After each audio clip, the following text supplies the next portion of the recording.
बिस्मिल्लाहिर्रहमानिर्रहीम इय्याका नअब्दु व इय्याका नस्तईन अस्सलामु अलैकुम रहमतुल्लाहि व बरकातुहू नाज़रीन। उम्मीद करता हूँ आप सब खैरियत से होंगे और आप लोगों की ज़िंदगी अच्छी गुजरी होगी। बड़ी खबर बड़ा धमाका लेकर आपके में हाज़िर हूँ। ये तो होना ही था। कल सुप्रीम कोर्ट में क्या कुछ होता रहा, आज दिन में जो 11 बजे दिन को समाअत होने जा रही है, उस समाअत में क्या हो सकता है, क्या सुप्रीम कोर्ट का फैसला आ सकता है, कल सुप्रीम कोर्ट में किसने अच्छा केस लड़ा और किससे क्या तारीखी गलती हुई, किस शख्स ने ब्लंडर किया, आगे चलकर डिस्कस करता हूँ। लेकिन डिस्कस करने से पहले, आगे बढ़ने से पहले आप सबसे छोटी गुजारिश है कि इस वीडियो को लाइक कीजिएगा, चैनल सब्सक्राइब कीजिएगा, साल की नोटिफिकेशन बेल दबाइएगा ताकि जो आने वाले वीडियोस हैं आप उनको मिस ना कर सके। और एंड के ऊपर मैं पीटीआई वालों के लिए एक खुशखबरी डिस्कस करूँगा, वो खुशखबरी जानने के लिए वीडियो के साथ जुड़े रहिएगा। कल सुप्रीम कोर्ट में एक अहम केस था, अहम केस की समाअत थी। कल 25 जुलाई थी। पूरे पाकिस्तान की नज़रें सुप्रीम कोर्ट के ऊपर जमी रही और कल जिस तरह के रिमार्क्स आए, उस रिमार्क्स से ये लगता था कि सुप्रीम कोर्ट में हमारे जो हमारे जो चीफ जस्टिस साहब हैं, 3 जजेस का ये जो बेंच बना है, कल ये बड़ा फैसला करने जा रहा है। लेकिन कल जो टेक्निक्स इस्तेमाल करते रहे मुस्लिम लीग नून वाले, मुस्लिम लीग नून के वकील, इसके अलावा डिप्टी स्पीकर जो दोस्त मजारी साहब हैं, तो उनके जो वकील थे वो बाकायदा तौर पर डिले करते रहे हर चीज़। यानी कि अदालत ने कल चीफ जस्टिस साहब ने तकरीबन 19-20 दफ़ा सवाल पूछा कि आप हमें बताएं कि ये जो आप आर्टिकल 63A 63B का हवाला दे रहे हैं और जो आप तमाम तर जिम्मेदारी हमारे कंधों के ऊपर डाल रहे हैं कि सुप्रीम कोर्ट के कहने के ऊपर हमने ये रूलिंग दी, तो ये हमें बताएं कि ये किधर लिखा हुआ है, तो फिर आगे बढ़ते हैं। लेकिन इरफान कादर साहब, इसके अलावा चौधरी शुजात हुसैन के वकील और इसके अलावा हमजा शहबाज शरीफ के वकील, तीन वकीलों को करने का मकसद ये था कि किसी तरीके के साथ अदालत का टाइम वेस्ट किया जा सके। इन्होंने ना सिर्फ अदालत का टाइम वेस्ट किया बल्कि इन्होंने पूरे पाकिस्तान का टाइम वेस्ट किया। बात और पॉइंट सिर्फ और सिर्फ एक था, ओपन एंड शट केस था। केस ये था कि आर्टिकल 63A जो मुनरिफ अरकान है, वो आप बताएं कि किस तरह मुनरिफ अरकान है। मुनरिफ अरकान उस टाइम मुनरिफ होता है कि जब वो बंदा अपनी पार्टी के खिलाफ किसी दूसरे कैंडिडेट को वोट देता है। तो यहाँ पर ये बंदे अपनी ही पार्टी के थे, तो ये बंदे अपनी पार्टी के अपने बंदे को वोट दे रहे थे, तो ये मुनरिफ कैसे हुए। और जिस खत का सहारा लेकर डिप्टी स्पीकर दोस्त मजारी ने रूलिंग दी, वो खत जब अदालत ने बाकायदा तौर पर डिप्टी स्पीकर की जो उन्होंने जिस टाइम रूलिंग दी, तो अदालत ने पूछा, अदालत ने कहा कि हमें वो बाकायदा तौर पर फुटेज दिखाई जाए, वो हमें बाकायदा तौर पर रिकॉर्ड दिखाया जाए। तो जब रिकॉर्ड दिखाया गया तो वहाँ पर डिप्टी स्पीकर साहब कहते हैं, I just receive this letter from Chaudhry Shujaat Hussain.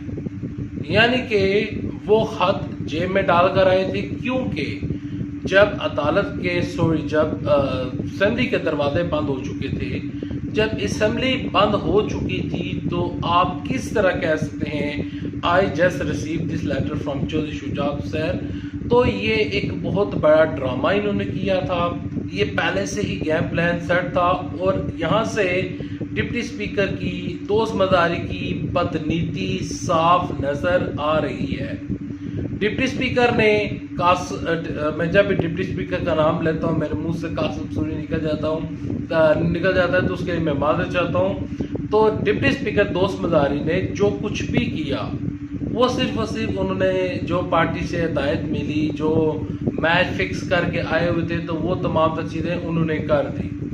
अब उन्होंने ये कर दी, अदालत ने कर साफ रिमार्क्स दिए कि एक शख्स जब वज़ीर आला बन गया, चौधरी परवेज़ इलाही का जिक्र करते हुए, यानी कि उन्होंने 186 वोट स्कोर किए, तो जब उनका एक इंतखाब हो चुका था, तो पंजाब असम्बली के जो डिप्टी स्पीकर हैं और जो दीगर लोग वहाँ पर बैठे थे, तो उनको बाकायदा तौर पर उस फैसले का एहतराम करना चाहिए था।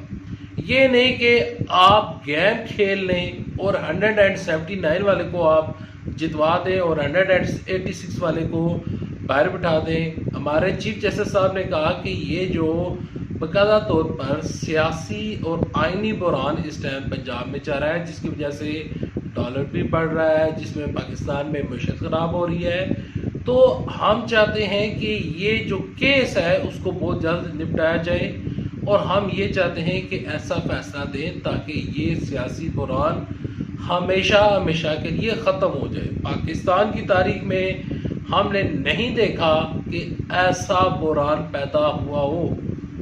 یہاں پر حمزہ شہباز شریف کے اس کیس سے پہلے اچھا یہاں پر ایک اور بھی چیز ہے کہ بار بار یہ جو مسلم لیگ نون والے ہیں یہ باقاعدہ طور پر کہتے رہے کہ فل کورٹ بینچ بنایا جائے، فل بینچ بنایا جائے۔ ہمیں اس یعنی کہ 3 ججز کے یہ جو 3 جج ہیں تو ان ججز کے بینچ کے اوپر ہمیں یقین نہیں ہے، تو اس کے اوپر عدالت نے کہا کہ جب ہم نے ڈپٹی اسپیکر قاسم سوری کی رولنگ اڑائی تھی تو آپ تو اس ٹائم مٹھائیاں بانٹ رہے تھے، آج آپ کو ہمارے اوپر ہی اعتبار نہیں ہے۔ آپ کی فل بینچ کی یہ جو استدعا ہے انہوں نے وہ مسترد کر دی۔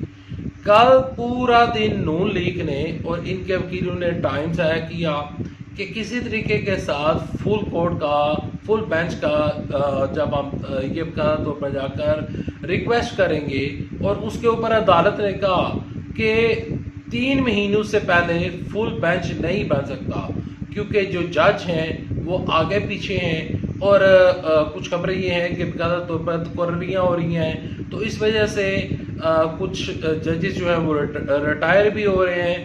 تو اس وجہ سے یہ ان لوگوں کا ماسٹر پلان تھا، ان کو سب کچھ پتا تھا کہ اس ٹائم سپریم کورٹ میں کیا چل رہا ہے، تو انہوں نے کوشش یہ کی کہ 3 مہینے تک حمزہ شہباز شریف کا وہ کسی طریقے سے بچایا جا سکے، لیکن وہ چیزیں جو ہیں وہ اب باقاعدہ طور پر اس میں یہ کامیاب نہیں ہو سکے ہیں۔ عدالت نے فل بینچ کی استدعا جو تھی وہ مسترد کر دی، اور عدالت نے آج کے دن 11 بجے باقاعدہ طور پر چودھری شجاعت حسین کے جو وکیل ہیں، کیونکہ ان کے کچھ پوائنٹس رہتے تھے، وہ کچھ پوائنٹس بتانا چاہتے تھے، وہ آئیں گے عدالت میں، وہ بتائیں گے، لیکن وہ کیا بتائیں گے؟ کل عدالت ان سے بھی پوچھتی رہی کہ آپ بتائیں کہ یہ رولنگ کس طرح دی گئی، اور جو سب سے بڑا مسئلہ تھا کہ یہ خط کدھر سے آیا۔ یہ تمام تر چیزیں ہو چکی ہیں۔ اب یہ تو ہونا ہی تھا، یہ ہمیں پہلے ہی پتا تھا کہ حمزہ شہباز شریف جو ہے وہ اس چیز کو، اور مسلم لیگ نون والے چودھری شجاعت حسین کے جو گروپ ہے وہ اس چیز کو عدالت میں جا کر پروف نہیں کر سکیں گے۔ ڈپٹی اسپیکر صاحب جو ہے یہاں پر دوست مزاری صاحب جو ہیں وہ بھی غائب ہیں، وہ منظر سے غائب ہیں، پتہ نہیں کدھر ہیں، کچھ پتہ نہیں ہے۔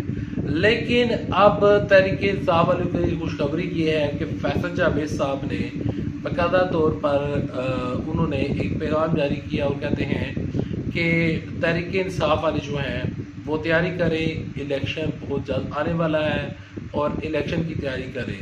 یہاں پر اگر آج عدالت فیصلہ سنا دیتی ہے، جو کہ بظاہر لگتا ہے کہ چودھری پرویز الہی کے حق میں آئے گا، اگر یہ عدالت فیصلہ سنا دیتی ہے تو چودھری پرویز الہی 1-2 مہینے سے زیادہ اسمبلیوں میں نہیں بیٹھیں گے، وہ ان اسمبلی کو تحلیل کریں گے اور دوبارہ جنرل الیکشن کی جانب جایا جائے گا۔ خیر ابھی تک لیتے ہیں، نیکسٹ ویڈیو تک لیتے اجازت۔ جو ہی اپڈیٹس آئیں گی، جو ہی سماعت ہوگی، آپ کو انشاءاللہ اپڈیٹ دیتا رہوں گا۔ تب تک لیتے اجازت۔ اللہ حافظ۔ پاکستان زندہ باد۔